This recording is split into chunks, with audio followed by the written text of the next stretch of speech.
CBI ಎಂಟ್ರಿಗೂ ಮುಂಚೆ ಸರ್ಕಾರ high alert ನಲ್ಲಿದೆ. ಸಿಬಿಐ ಎಂಟ್ರಿಗೂ ಮುಂಚೆ ಕೈಗೊಳ್ಳಬೇಕಾದ ಕ್ರಮಗಳ ಬಗ್ಗೆ ಚರ್ಚೆಯನ್ನು ನಡೆಸಲಾಗ್ತಾ ಇದೆ. ವಾಲ್ಮೀಕಿ ನಿಗಮದಲ್ಲಿ ಕೋಟಿ ಕೋಟಿ ಹಗರಣಕ್ಕೆ ಸಂಬಂಧಪಟ್ಟಂತೆ ಸಿಬಿಐಗೆ ಯೂನಿಯನ್ ಬ್ಯಾಂಕ್ ದೂರು ಕೊಟ್ಟಿದ್ರ ಬಗ್ಗೆ ಈಗಷ್ಟೇ ನಾವು ಸುದ್ದಿಯನ್ನ ಬ್ರೇಕ್ ಮಾಡ್ತಾ ಇದ್ವಿ. ಸೊ ಸರ್ಕಾರ ಕೂಡ ಅಲರ್ಟ್ ಆಗಿದೆ.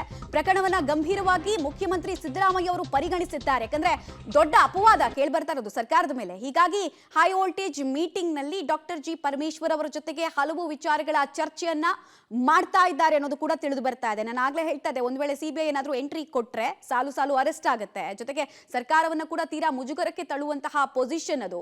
ಹೀಗಾಗಿ ಎಚ್ಚೆತ್ಕೊಳ್ಳೋ ಕೆಲಸವನ್ನ ಮಾಡ್ತಾ ಇದ್ದಾರೆ. ಎಚ್ಚೆತ್ಕೊಳ್ಳೋದು ಹೇಗೆ? ಸಚಿವರ ತಲೆದಂಡದ ಮೂಲಕನ ಅಥವಾ ಕೃತ್ಯದಲ್ಲಿ ಕರ್ತವ್ಯ ರೈಟ್ ಡೀಟೇಲ್ಸ್ ಕೊಡ್ತಾರೆ ಶ್ರೀನಿವಾಸ್. ಈಗ ಮೀಟಿಂಗ್ ನ ಇನ್ಸೈಡ್ ಡೀಟೇಲ್ಸ್ ಏನ್ ಸಿಗ್ತಾ ಇದೆ? ಮಮತಾ, ಪ್ರಮುಖವಾಗಿ ವಾಲ್ಮೀಕಿ ನಿಗಮದ ಹಣಕಾಸು ಭ್ರಷ್ಟಾಚಾರಕ್ಕೆ ಸಂಬಂಧಪಟ್ಟಂತೆ ಸಿಎಂ ಸಿದ್ದರಾಮಯ್ಯನವರು ಗೃಹ ಸಚಿವರ ಜೊತೆ ಸಭೆಯನ್ನು ಮಾಡ್ತಿದ್ದಾರೆ ಕಾವೇರಿ ನಿವಾಸದಲ್ಲಿ. ಈಗಾಗಲೇ ತನಿಖೆ ಅಕ್ರಮಕ್ಕೆ ಸಂಬಂಧಪಟ್ಟಂತೆ ಸಿಐಡಿ ತನಿಖೆಯನ್ನ ಮಾಡಲಾಗ್ತಿದೆ. ಆದರೆ ಬಿಜೆಪಿ ಮತ್ತು ವಿಪಕ್ಷಗಳು ನಾಗೇಂದ್ರ ಅವರ ಒಂದು ರಾಜೀನಾಮೆ ಕೊಡಬೇಕು ಅನ್ನುವಂಥ ಒತ್ತಡವನ್ನ ಮಾಡ್ತಿದ್ದಾರೆ.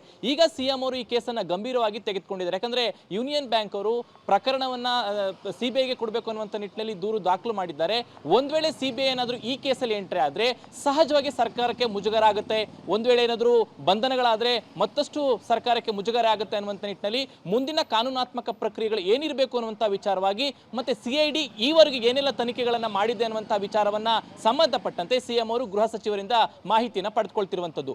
ಒಂದ್ ವೇಳೆ ಈ ಒಂದು ಪ್ರಕರಣ ಗಂಭೀರತೆ ಹೆಚ್ಚಾದಂತ ಸಂದರ್ಭದಲ್ಲಿ ಸಚಿವ ನಾಗೇಂದ್ರ ಅವರ ರಾಜೀನಾಮೆ ಏನಾದರೂ ಪಡಿಬೇಕಾಗತ್ತಾ? ಮುಂದಿನ ಕಾನೂನಿನ ಪ್ರಕ್ರಿಯೆಗಳೇನು? ಒಂದ್ ವೇಳೆ ಸಿಬಿಐ ಕೇಸನ್ನ ತೆಗೆದುಕೊಂಡ್ರೆ ಯಾವ ರೀತಿಯಾದಂತಹ ತನಿಖೆಗಳು ಆಗುತ್ತೆ? ಸೊ ಇದೆಲ್ಲದರ ಸಾಧಕ ಬಾಧಕಗಳನ್ನ ಸಿಎಂ ಅವರು ಚರ್ಚೆ ಮಾಡ್ತಿದ್ದಾರೆ.